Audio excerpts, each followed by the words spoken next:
Halo teman-teman semua, di video kali ini saya akan berbagi tentang Mas Didi, kapan sih kita harus evaluasi ketika beriklan menggunakan Google Ads, apakah harian, mingguan, bulanan, dan seperti apa cara kita untuk mengevaluasi iklan kita di Google Ads. Maka teman-teman tonton aja video ini, saya akan membedah bagaimana caranya kita ketika beriklan di Google Ads dan bagaimana cara untuk mengevaluasinya.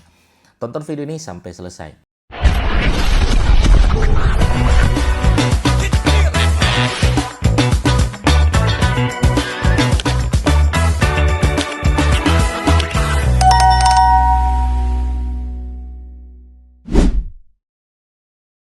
Oke ya teman-teman sekalian ya, saya harus membuat video ini karena banyak sekali orang-orang ketika beriklan jam 9 pagi dia beriklan, jam 10 dia sudah nanya, "Mas, kenapa iklan saya belum ada yang WA? Mas, kenapa kok belum ada yang closing? Mas, ini saya iklan sudah berjalan 15 menit, kenapa belum ada yang closing?" dan lain sebagainya.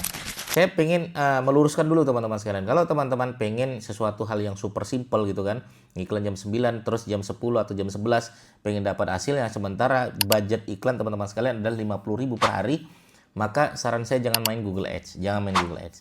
Tapi kalau teman-teman budget iklannya satu hari 10 juta, 20 juta, 50 juta, bolehlah kita evaluasi per jam atau per 2 jam, per 3 jam. Begitu ya teman-teman sekalian. Oke, nah evaluasi itu gimana sih Mas Didi? Kenapa sih kami itu tidak boleh mengevaluasi hitungan 1 jam, setengah jam, 15 menit, dan lain sebagainya? Enggak, kurang cocok teman-teman sekalian. Google Ads evaluasi tetap bulanan ya. Jadi saya dan beberapa klien saya suruh tetap kita evaluasi bulanan. Itu harus melalui 4 tahapan ini ya teman-teman sekalian.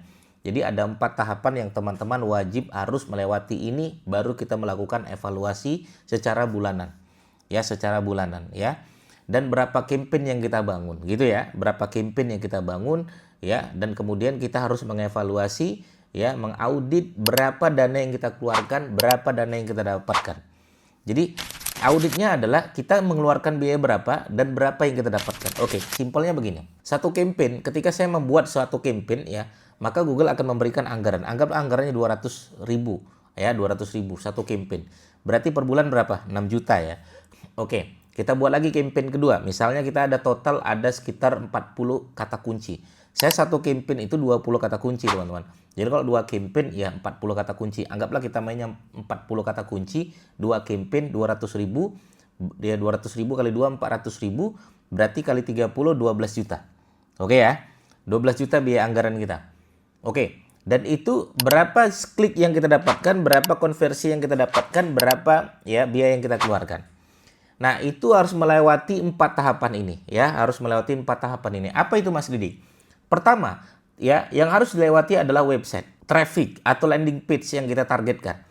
Jadi iklan, tugas iklan yang wajib teman-teman pahami secara fundamental itu bertujuan untuk mengajak customer untuk datang ke website kita. Anggap ini website saya.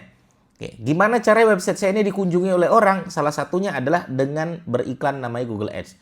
Akhirnya orang mencari. Contoh misalnya orang nyari paving blog. Keluarlah website kita dan orang ngeklik, itu tujuan iklan. Berarti ini website. Berarti nanti di dalam website maka terjadilah head to head antara website dan customer.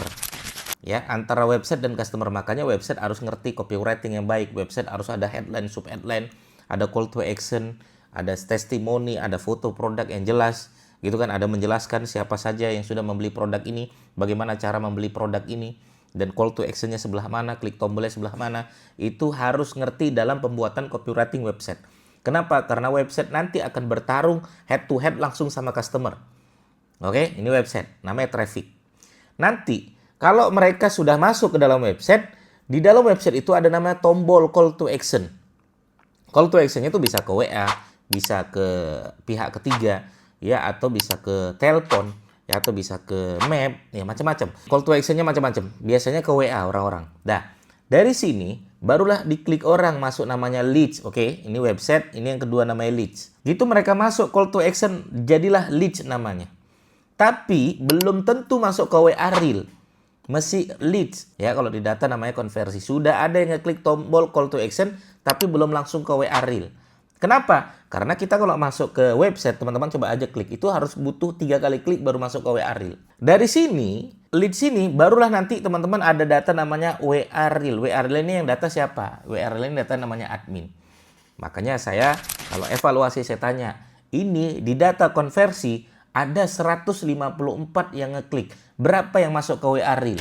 Nah, saya tanya sama siapa nih yang mendata ini? Admin. Terus dia jawab, oke, 1 bulan ini yang masuk ada 68 Mas Didik. Oke, dari 134 yang masuk ke WA Reel ada 68. Sekarang pertanyaan kita, dari 68 ini berapa yang closing? Itu yang mendata siapa? Yang mendata namanya adalah admin. Maka kita kalau sudah masuk ke admin jangan pernah dikasih lolos. Kenapa? Admin itu sudah head to head sama customer. Selling namanya. Advertiser mendatangkan orang untuk ke web. Ya, orang untuk masuk ke leads, masuk ke WA Reel. Sudah masuk ke WA Reel, sudah head to head selling. Sama siapa? Sama customer. Maka admin sama customer harus benar nih. Jangan kasih lolos. Ya, pastikan closing. Ya, pastikan deal. Jangan ada tunggu jawaban suami saya ya. Nanti saya tanya suami saya dulu dan lain sebagainya. Nah, admin harus bisa bagaimana memanajemen leads yang masuk WA Reel tadi ya menjadi sebuah customer baru. Ya, menjadi sebuah customer baru dan sudah deal. Ya, sudah deal. Oke. Nah, dari 68 saya tanya, berapa yang deal? Terus dia bilang 50 yang deal Mas, 51. Oke. Dealnya itu berapa per omset yang keluar? Ya, omset dulu ya, nanti dikurangi sama biaya operasional semuanya. Kemudian dikurangi sama biaya iklan. Iklannya 12 juta.